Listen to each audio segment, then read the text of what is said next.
इस समय सुनसान पड़ी ये मझौली राज का किला किसी समय में जीवंत हुआ करती होगी। बौद्ध मल जो थे वो मुसलमान बन गए और उनका नाम रखा गया सलीम। अच्छा एक बात बताई है, पेड़वा कितना पुराना हो? यहाँ पे हर घरों में 3 दरवाजे हैं। ये आज भी कुछ न कुछ अभिशाप है।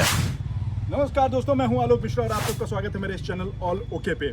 मेरे साथ मेरे मित्र राजा मिश्रा जो कैमरे के पीछे हैं, और मेरे पीछे जो आप देख रहे हैं ये जो गेट है, जो एंट्रेंस है, प्रवेश द्वार है, वाह पर्यायवाची, ये मझौली राज का है जो देवरिया जिले के अंतर्गत आता है। और इसकी कहानी जब मैं आपको बताऊंगा, इसका इतिहास जब मैं आपको बताऊंगा, और यहाँ के जो राजा थे वो क्यों मुसलमान बने हिंदू होने के बावजूद भी, तो आप जान के चौंक जाएंगे।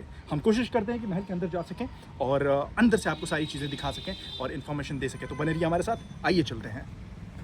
तो दोस्तों पूरा वीडियो बनाने के बाद मुझे पता चला कि आवाज़ जो है वो नहीं आ रही है, माइक में कुछ इशू हो गया था। लेकिन जैसे जैसे वीडियो आगे बढ़ेगा मैं आपको बताता रहूँगा। तो अंदर जाके शूट करने से पहले हमें महाराज से परमिशन लेनी पड़ेगी, जिसके लिए हम अभी अंदर जा रहे हैं। और मेरे पास एक रेफरेंस है, वो ये है कि मेरे जो परदादा थे वो यहाँ पे राजवैद्य का काम करते थे। हमारा जो पूरा ख़ानदान था, जो एंसेस्टर्स थे हमारे, पीढ़ी दर पीढ़ी यहाँ पे आसपास के तमाम राज्यों में हमारे यहाँ के ही राजवैद्य होते थे। तो मैं अभी अंदर जा रहा हूँ, महाराज से बात करते हैं और देखते हैं कि ये सोर्स कितना काम करता है। तो अंदर चलते हैं और मिलते हैं महाराज से। राजमहल के दूसरे एंट्रेंस से हम अंदर गए और आप किवाड़ देख सकते हैं यहाँ पे, जैसे राजमहलों में होता है। और यहाँ पे हमें शाका भाई मिले और हमने पूछा कि डरते तो नहीं हो महाराज से, मिलवा दो। तो देखिए ये क्या कहा इन्होंने। हाँ एकदम, क्यों डरेंगे हम? महाराज से क्यों डरेंगे? मेरा नाम साका है। मारा जाएंगे लेकिन पकड़ा नहीं जाएंगे। अरे क्या, और उतना कायर नहीं है। तो शाका भाई ने कहा कि शाका मारा जाएगा लेकिन पकड़ा नहीं जाएगा। ये महल के हम अंदर आ गए और आप देख सकते हैं कितना खूबसूरत स्ट्रक्चर है। ये कई सौ साल पुराना है और अपने अंदर एक पूरे इतिहास को समेटे हुए है। खैर, हम एक और छोटे से एंट्रेंस पे पहुंचे जिससे हो के हमें अंदर जाना था और उसके बाद हम महाराज से मिल सकते थे। हमारा संदेश लेके कोई ऑलरेडी अंदर गया हुआ था, तो मैंने सोचा कि तब तक मैं आपको ये जगह दिखा दूं। इस समय सुनसान पड़ी ये मझौली राज का किला किसी समय में जीवंत हुआ करती होगी। यहाँ पे राजा महाराजा, सैनिक और तमाम लोग यहाँ पे घूमते टहलते होंगे, उनका आना जाना लगा रहता होगा। लेकिन इतिहास आज इतिहास है वो। खैर, संदेशवाहक जो थे वो वापस आए और उन्होंने कहा कि महाराज हैं नहीं, घर में सिर्फ राजघरानी की महिलाएं हैं, तो हम अंदर नहीं जाएंगे। यहाँ पे कुछ कंस्ट्रक्शंस ऑलरेडी हो चुके हैं। पता नहीं आपके साथ होता है कि नहीं, लेकिन जब भी मैं किसी ऐतिहासिक जगह पे जाता हूँ, किसी राजमहल वगैरह में खास करके, तो एक ऑरा मुझे फील होता है, वहाँ का इतिहास, एक एनर्जी सी मुझे फील होती है। अगर आपके साथ भी होती है तो कमेंट में ज़रूर बताइएगा। राजा बलभद्र नारायण मल का नाम यहाँ पे अंकित है। यहाँ के सबसे प्रतापी राजाओं में से एक थे वो। मैं लिटरली जब ऐसी जगहों पे जाता हूँ, इसके बारे में सोचता हूँ, तो मैं रोमांचित हो जाता हूँ। जो जगहें मुझे दिखाई देती हैं, मुझे पता है किसी समय पे ये बहुत खिला खिला रहता होगा, चारों तरफ सिपाही होते होंगे, राजघराने के लोग होते होंगे, और आज उसकी स्थिति किसी खंडहर के जैसी है। यहाँ का जो सबसे फेमस किस्सा है वो ये है कि 17वीं शताब्दी में जब औरंगजेब का शासन पूरे भारत पे था, और हम सबको पता है कि औरंगजेब कितना क्रूर शासक था, उसके शासनकाल में सबसे ज़्यादा कन्वर्जन हुआ है, लोग हिंदू से मुसलमान बने हैं। तो उसने बौद्ध मल को दिल्ली बुलाया और जब ये पहुंचे तो उसने पूछा कि आप लगान क्यों नहीं दे रहे। तो इन्होंने बताया कि हमारे राज्य में सूखा पड़ा हुआ है और जो शाही कोष है वो भी समाप्त होने के कगार पे है, आर्थिक स्थिति ठीक नहीं है हमारे राज्य की। तो उसने कहा कि ठीक है, मैं एक शर्त पे सब माफ़ कर सकता हूँ कि आपको मुसलमान बनना पड़ेगा। और मजबूरीवश या जिस भी वजह से बौद्ध मल जो थे वो मुसलमान बन गए और उनका नाम रखा गया सलीम। फिर जब वो वापस आए मझौली राज, तो जो रानी साहिबा थी उन्होंने कहा कि मैंने जिससे शादी की थी वो बौद्ध मल थे, मैं किसी सलीम को नहीं जानती। तो वो नदी के उस पार एक कुटिया बनाकर राजमहल से थोड़ी दूरी पर रहने लग गए और वहीं पे जनता दरबार लगाते थे, लोगों से बातचीत करते थे और राज्य की जो भी प्रणाली चल रही थी उसे सुचारू रूप से चलाने लग गए। और उन्हीं के नाम पे उस जगह का नाम सलीमपुर रख दिया गया, जिसका अब नाम सलेमपुर है। कोना है जो कि बंद है, हम जा नहीं सकते, बट मैं चाहता हूँ कि आप मुझे कैमरा दे दें, मैं दिखाता हूँ। ये देखिए, ये वो कोना है जो जी बिल्कुल, यहाँ पे नए निर्माण कार्य हो रहे हैं, बट ये कभी फ्रंट हुआ करता था, ये पूरा यहाँ से लेकर और ये सब पूरा फ्रंट हुआ करता था। बाद में कुछ निर्माण कार्य हो गए, लेकिन अभी भी अवशेष आप देख सकते हैं। वो राजमहल की एक छवि जो है आपको इसमें दिखाई देगी। तो ये स्पीड के बारे में जानते हैं। अरे चचा प्रणाम, का हाल चल बा? बढ़िया। अच्छा एक बात बताई है, पेड़वा कितना पुराना हो?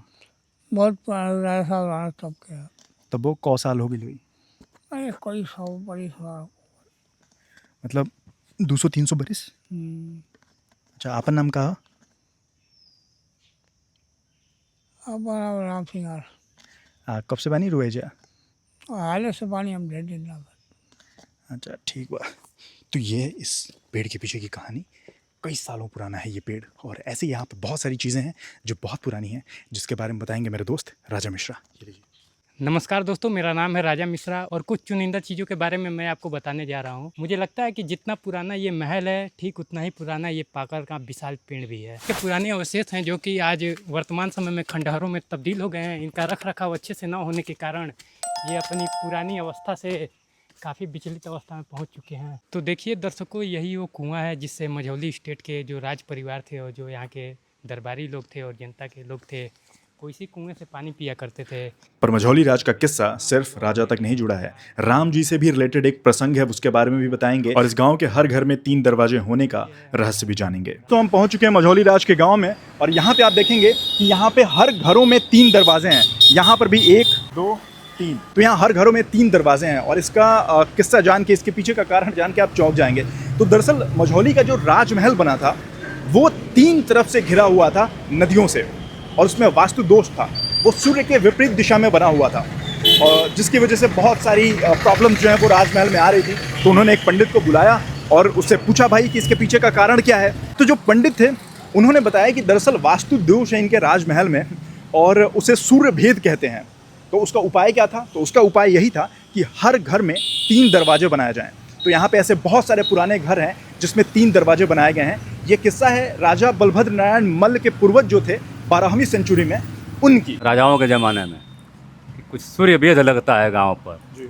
जब सूर्य भेद लगता है तो उस पर गांव पर प्रतिकूल प्रभाव पड़ता है, रहन सहन, आमदनी, जो भी समझिए। उस प्रभाव को कम करने के उस समय किसी ने बताया कि यदि 3 दरवाजे घर में लगाए जाए तो इसका प्रभाव कम हो जाएगा, निष्प्रभाव हो जाता है, निष्प्रभावी हो जाता है। और एक और भी बहुत इंटरेस्टिंग किस्सा है। जो मझौली इस गांव का नाम है, पहले इसका नाम मध्यावली हुआ करता था, लेकिन उसके पीछे का जो किस्सा है वो अगेन बहुत ही रोचक है और चौंकाने वाला है। दरअसल श्री रामचंद्र जी अयोध्या के वासी थे, हम सब जानते हैं, और उनकी ससुराल जहाँ पे थी, उन दोनों जगहों के बीच में ये जगह आती है, इसलिए इसका नाम मध्यावली रखा गया, और बाद में नाम इसका बिगड़ कर मझौली हो गया। तो ये क्या है श्री राम जी से जुड़ी हुई जो कहानी है? ये मध्यावली था, पूर्व में नाम मझौली का मध्यावली था। मध्यावली क्यों नाम पड़ा था?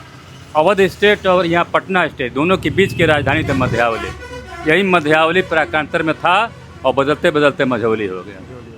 स्टेट है ये, राज्य ही है, राजतंत्र था उस समय चलता है, वहाँ के राजा थे, बहुत पहले राजा भरगढ़ थे। तो ये भगवान श्री राम से कैसे जुड़ा हुआ है? यात्रा में था इनके, ये भी पथ में था, ससुराल इधर से ही गए थे? हाँ, यहीं से गए थे। और ऐसा भी कहा जाता है कि वो यहाँ पे रुक के उन्होंने विश्राम भी किया था। हाँ, मध्यावली। तो फिर इस हिसाब से तो बड़े सौभाग्यशाली हैं हम लोग कि बहुत सौभाग्यशाली है। मझौली का, स्टेट का, सब कुछ ऐतिहासिक है। ये रोड भी मुझे लगता है अभी कुछ सालों पहले बना है। बस। नहीं तो ये भी खराबी हुआ। अरे भाई, हमारी उम्र हो गई 70 साल की होने जा रही है, 69 साल की। 10 साल के होंगे तो होश संभाले होंगे, बस रोडवा खड़ी दिखाई दे रहा है, चिकना हो गया, और कुछ नहीं है। बिल्डिंग वही है, घर वही है, 2-4 70 साल में जो विकास होना चाहिए वो नहीं हुआ है और न होगा। तो हम चाहें किस भी विषय पे, सारा सूरज भी का ही प्रभाव आज भी मान के हम लोग चलते हैं कि आज भी कुछ न कुछ अभिशाप है। और यही वजह है कि लोग मानते हैं कि इस जगह का, इस गांव का विकास जो है वो उस तरीके से नहीं हो पाया जिस तरीके से होना चाहिए था। अभी भी कहीं ना कहीं अभिशाप है, क्योंकि कुछ लोग वो जो एक परंपरा है, जो वास्तु दोष है, वो मानने से इनकार करते हैं। जिस बगीचे में मैं खड़ा हूँ इसका नाम है श्याम कुंज, और ये मझौली राज के राजघराने का बागीचा है। यहाँ पे जो राजघराने के लोग थे वो आया करते थे। और बहुत इंटरेस्टिंग एक चीज़ आपको देखने को मिलेगी, अगर आप ऊपर देखेंगे यहाँ भी 3 दरवाजे बने हुए हैं, 1 2 3। हालांकि ये जो बागीचा है राजघराने का, ये उनके, वो यहाँ पे सैर बैर के लिए आया करते थे, घूमने फिरने आया करते थे, वन विहार के लिए आया करते थे, लेकिन यहाँ भी 3 दरवाजे का कॉन्सेप्ट जो है वो बरकरार रखा गया है। तो ये था देवरिया जिले में स्थित मझौली राज का किस्सा। अगर आपको ये वीडियो पसंद आया हो तो वीडियो को लाइक करें, नीचे कमेंट करें और सब्सक्राइब ज़रूर कर लें। मैं हूँ आलोक मिश्रा और मेरे साथ है मेरे दोस्त कैमरा पर्सन राजा मिश्रा।